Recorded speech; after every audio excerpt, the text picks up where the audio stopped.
Hey guys, welcome back. We are in week number 5. This is Mr. Argueta coming to you from office 638 in Dalton, Georgia. So we are talking about an online leadership class and we have made it to the 5th week.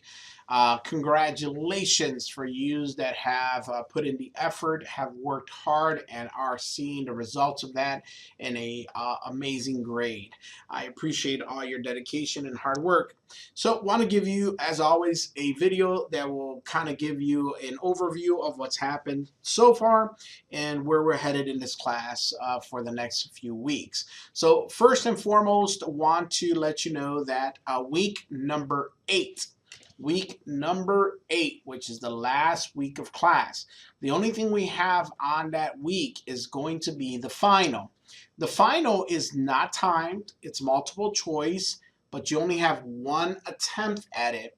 There are no extensions, guys. I cannot extend the work, but it's crucial for you to understand that that week starts on Monday and it will end on Friday, October 12th at midnight. The final will be available from Monday till October 12th of week number 8. Please, please, please, please make accommodations to take the final within that week. There is no Saturday, there is no Sunday, there are no extensions. So this is giving you plenty of time to plan accordingly. Monday through Friday. That's on the last week of the semester, which really we're only a couple weeks away from that. This week we are working on our normal 2 chapters, our discussion. The following week we'll be working on the same program, 13 and 14, chapters 13 and 14, and then the following week at 15 and 16. So ultimately speaking, from a big perspective, we really, after this week, we only have 2 more weeks of work, and then we're down to the final. So you got plenty of time to mentally prepare, to understand what's expected from the final. No time limit, multiple choice, 1 attempt. How do you study for the final? Very simple. You look at all the previous exams that you've had. The questions come from those exams. So there should be no reason why you should be nervous or worried about this final.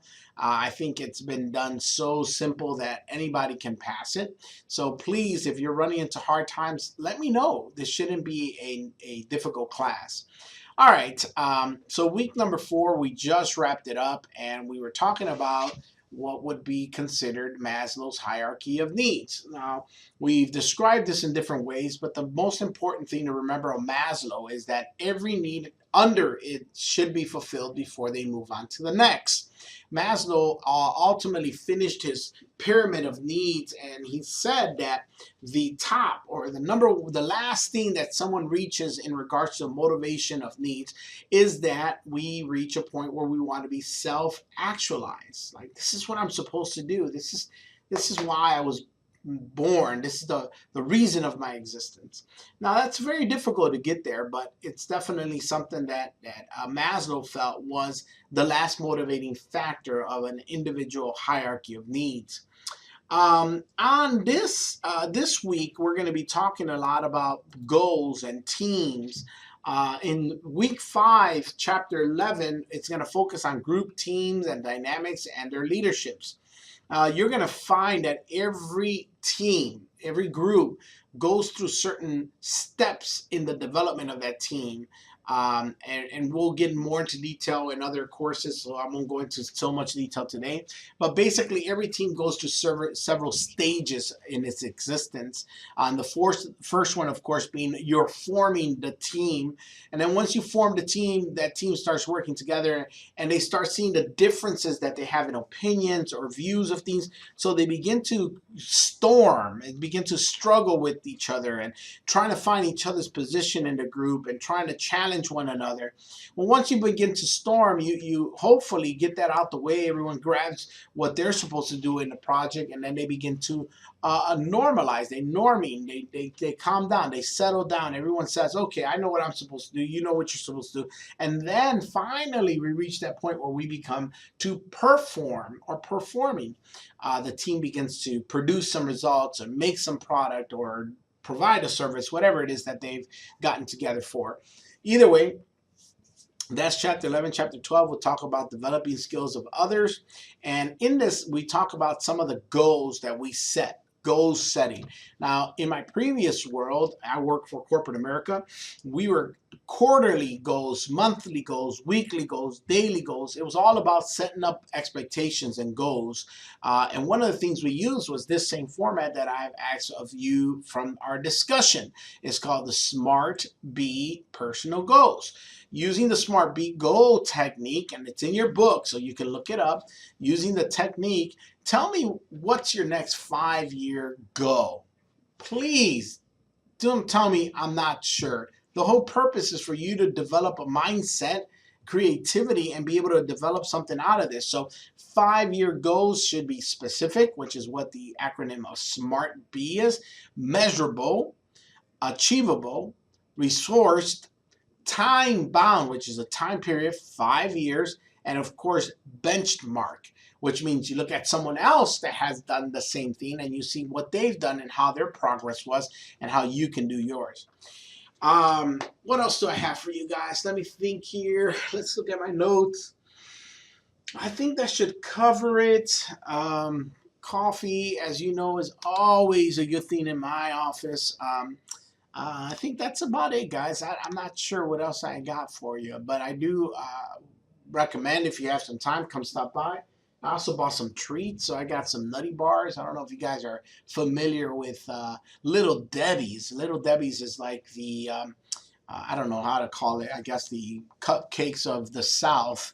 I discovered Little Debbie's down here. I wasn't too a fan of them when I lived in Chicago, mainly because Chicago has tons of good places to eat sweets at, and food for that matter. So I will give you a recommendation. If you're ever traveling up north, here's what you want to do. You want to make sure you try the pizza. Of course, the Chicago-style deep dish pizza, one of the best things that ever was created besides sliced bread.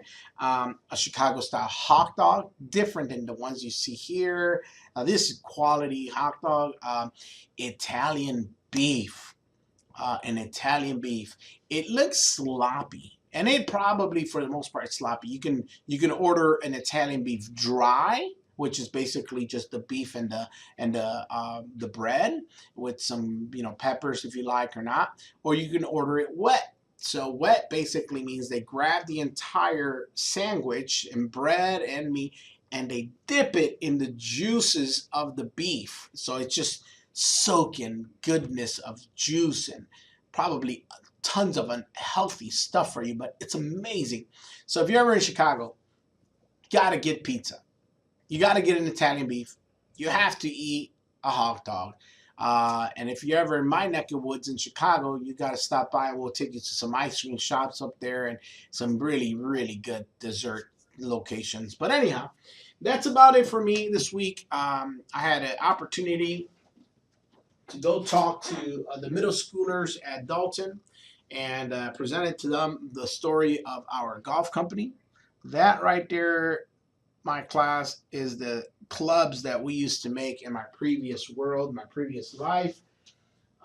We owned a golf company as a family and sold that out to another company, but had the opportunity to speak about that in the middle school here and had a great time. So thought that was something I would like to share with you. Anyhow, guys, until next week, have a wonderful week.